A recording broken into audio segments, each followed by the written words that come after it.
But in 2007, police seized 4,900 firearms across the UK. CO19 alone are taking in hundreds of guns every year. In these boxes we've got roughly a month's worth of firearms that have been seized off the streets of London. 400 firearms per month. It's an incredible statistic. This is basically a version of an AK-47.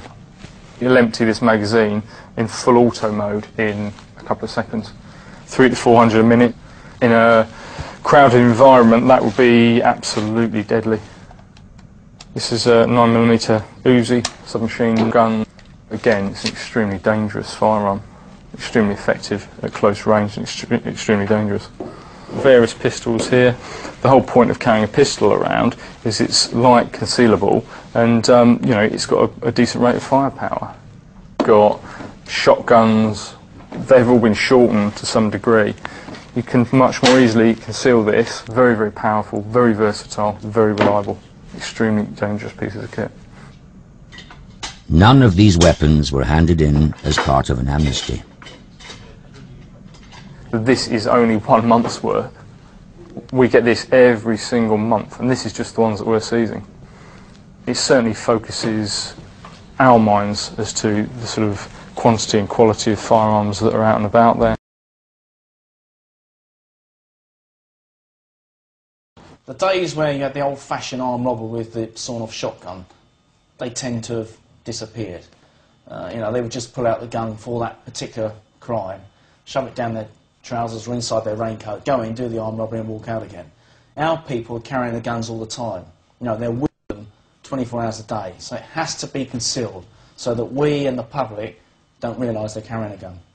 Most of the people we deal with use every single type of gun you can imagine, from machine pistols to 38s to 45s to replicas to converted weapons.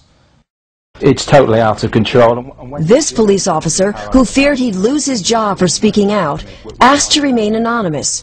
He said for the first time ever, bobbies are carrying firearms, but they're still outgunned by criminals who can buy whatever they want on the black market. Every officer now in this country gets issued with body armour.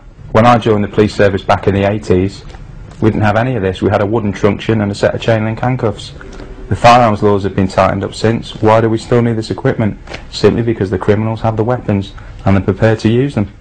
Gun policy's gone tragically wrong, and police morale at an all-time low. I feel let down by the politicians, by the senior management in the police. I feel at present I cannot give the public the service they demand and expect.